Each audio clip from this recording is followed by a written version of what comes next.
তন্ময় ঘোষ তৃণমূল মুখপাত্রের কাছে আসবো। জঙ্গল রাজের কথা যখন শুভেন্দু অধিকারী বলছেন, দর্শকদের মনে করিয়ে দেব, খোদ প্রধানমন্ত্রী এই রাজ্যে এসে এই রাজ্যে মহা জঙ্গল রাজ চলছে বলে অভিযোগ করেছিলেন। একটা ছোট্ট পরিসংখ্যান দর্শকদের দিই। বিজেপি সূত্রে পাওয়া খবর অনুযায়ী 15ই ডিসেম্বর থেকে 30শে জানুয়ারি এই 1.5 মাসে প্রায় 17,000 সভা করতে চলেছে বিজেপি, জনসভা এবং একই সঙ্গে পথসভা মিলিয়ে। অর্থাৎ একটা বিষয় পরিষ্কার তন্ময়দা, সেটা হচ্ছে পরিবর্তনের জন্য যাকে বলে আদা জল খেয়ে নেমে পড়েছে বিজেপি, এবং এপ্রিলে সেই পরিবর্তন আসতে চলেছে বিজেপির বক্তব্য।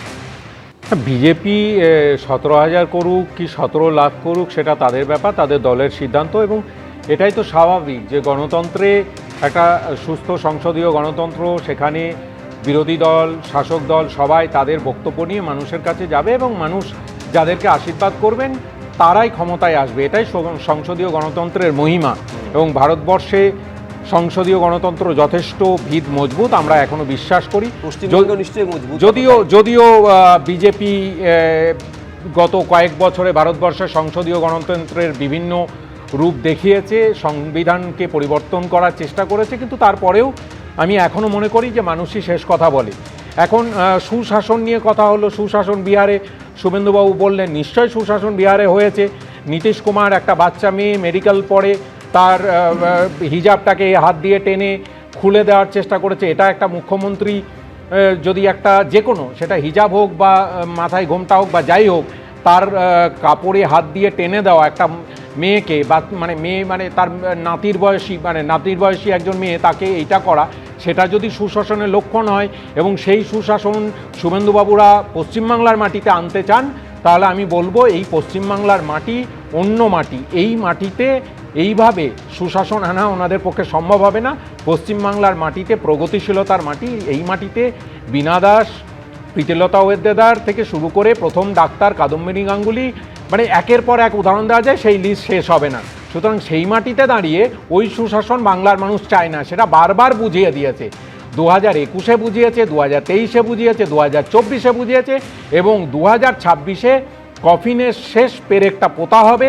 এবং নিশ্চিত থাকুন 2026-এ বাংলায় বিজেপি যে রাজনৈতিক ভবিষ্যৎ, সেটা এখান থেকে অবলুপ্তির পথে যেতে চলেছে, সেটা এখন থেকে আমরা বলছি। মিলিয়ে নেবেন, বাংলায় পথ দেখায়, বাংলায় পথ দেখাবে।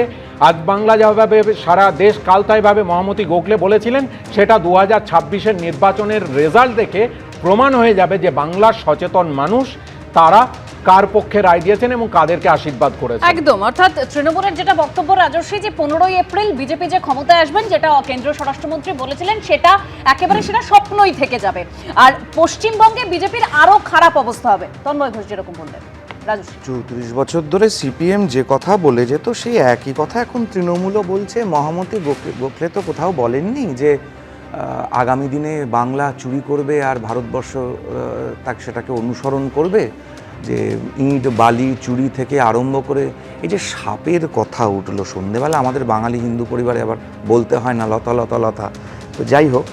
কিন্তু 2017, 2023, 2021 পশ্চিমবঙ্গে যে সাপ পাচারকারী একের পর এক ধরা পড়েছে, হাজরা মোড় থেকে ধরা পড়েছে, হাতির দাঁত যারা পাচার করেছে, যারা উট পাচার করেছে, গরু তো আমি বাদই দিলাম, দামি দামি পাখি কলকাতা শহর থেকে, বর্ধমান থেকে, উত্তরবঙ্গ থেকে, বিভিন্ন জায়গা থেকে ফাঁক করে দিয়েছে পুরো একদম।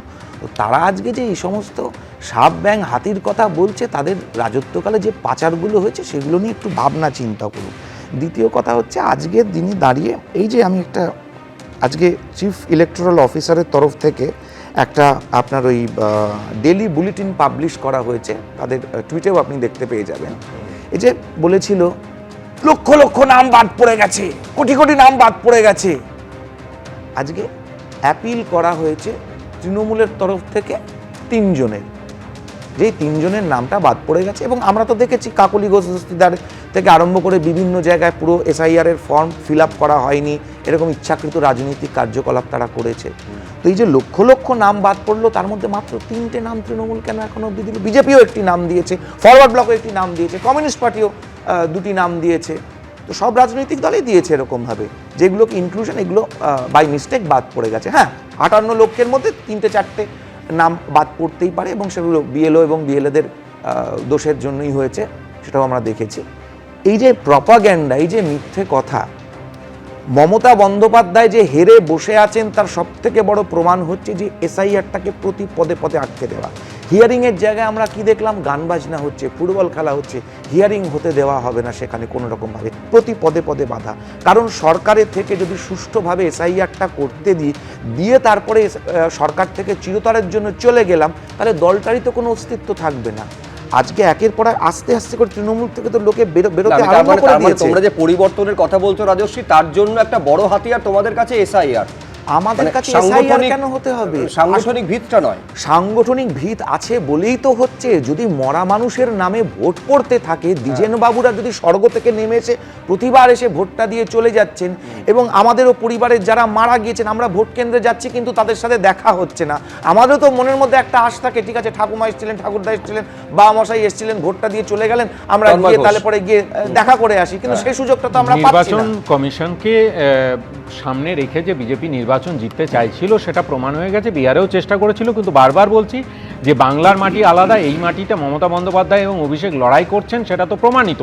গতকাল বারুইপুরের সভা থেকে অভিষেক 3 জনকে তুলে ধরেছে, একটা স্যাম্পল দেখিয়েছে যে যাদের নাম বাদ গেছে মৃত ভোটার হিসাবে, তারা হঠাৎ করে ভূত হিসাবে উঠে অভিষেক বন্দ্যোপাধ্যায়ের মিটিংয়ে হেঁটে বেড়াচ্ছেন। তাহলে নির্বাচন কমিশনের আসল উদ্দেশ্য কি সেটা প্রমাণ হচ্ছে। এবার নির্বাচন কমিশনের হয়ে নিশ্চিতভাবে বিজেপি তাদের কথা বলতে পারে, কারণ আমরা বারবার দেখেছি যে নির্বাচন কমিশনকে প্রশ্ন করলেই উত্তর দেয় হচ্ছে বিজেপি।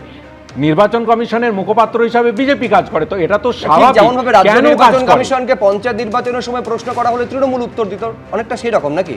না, রাজ্য নির্বাচন কমিশনকে প্রশ্ন করা হলে তৃণমূল প্রেস কনফারেন্স করে উত্তর দিত না। এখানে জাতীয় নির্বাচন কমিশনকে প্রশ্ন করা হলে অনুরাগ ঠাকুর প্রেস কনফারেন্স করে উত্তর দেন, এবং এখন এই এসআইআর হওয়ার পরে নির্বাচন কমিশনকে যতবার প্রশ্ন করা হচ্ছে উত্তর দিচ্ছেন কি আইদার শুভেন্দুবাবু, নয় রাহুল সিনহা, নয় শ্রমিক বাবু। অর্থাৎ সবসময়তেই নির্বাচন কমিশনকে গার্ড করার একটা প্রচেষ্টা। আমি বলছি হ্যাঁ, কমিশন তো উত্তর দিতে পারেনি, তার কারণ এই পঞ্চায়েত নির্বাচনে রক্তক্ষয়ী পঞ্চায়েত নির্বাচন 55 জনের প্রাণ চলে গেছিল, তারপরে কমিশন তার কোনো উত্তর কার্য তো দিতে পারেনি। কি করেছে জাতীয় নির্বাচন কমিশন? না, পঞ্চায়েত নির্বাচন তো জাতীয় নির্বাচন কমিশন পরিচালনা করে না, সেটা রাজ্য নির্বাচন কমিশন পরিচালনা করে। আন্ডারে জাতীয় নির্বাচন কমিশন ব্যবস্থা নিতে পারতো। জাতীয় নির্বাচন কমিশন কোনো কিছু করেনি। তার মানে নির্বাচন কমিশনের ব্যর্থতা নিয়ে তৃণমূল কংগ্রেস নিশ্চয় দায় নেবে না, কিন্তু বিজেপি নেতৃত্ব যেটা বারবার বলছে নির্বাচন কমিশনকে ঢাল করছে। আমি একটু তথ্যগতভাবে একটু ঠিক স্থির হয়ে নিতে চাইছি। আমি বিশ্বনাথ চক্রবর্তীর কাছে চলে যাব। আর এইখানে একটা দ্বন্দ্ব, যেটা তন্ময় ঘোষ বলছেন, রাজ্য নির্বাচন কমিশন তো জাতীয় নির্বাচন কমিশনের আন্ডারে। যদি সত্যি এতজন যখন মৃত্যু হয়েছিল, কেন জাতীয় নির্বাচন কমিশন মুখ বুজে বসেছিল? আমি একেবারে ব্যাখ্যার দিক থেকে বিশ্বনাথ চক্রবর্তী। দুটো একেবারে আলাদা সাংবিধানিক সংস্থা। 243-এর কে ধারা অনুসারে স্টেট ইলেকশন কমিশন গঠিত হয়, এবং এটা স্টেট ইলেকশন কমিশনের অ্যাপয়েন্টমেন্টের ক্ষেত্রে রাজ্যপাল মুখ্যমন্ত্রীর পরামর্শক্রমে দেন, অর্থাৎ মুখ্যমন্ত্রী এখানে মুখ্য ভূমিকা পালন করেন। রাজ্যের মন্ত্রিসভার সিদ্ধান্ত অনুসারে রাজ্য নির্বাচন কমিশনার নিয়োগ হন, এবং এই নির্বাচনের আইন তৈরি করেন রাজ্যের বিধানসভা। ফলে 243-এর কে ধারাতে রাজ্য নির্বাচন কমিশন আলাদা সংস্থা। আর উল্টো দিকে ন্যাশনাল ইলেকশন কমিশন সংবিধানের 324 ধারা অনুসারে গঠিত হয়, যেটা রাষ্ট্রপতি একটা কলিজিয়ালের মাধ্যমে, অর্থাৎ প্রধানমন্ত্রী সেখানে থাকেন। এখন তো তুমি জানো সুপ্রিম কোর্টের প্রধান বিচারপতিকে বাদ দিয়ে প্রধানমন্ত্রী, স্বরাষ্ট্রমন্ত্রী এবং স্পিকার মিলে তারা করেন।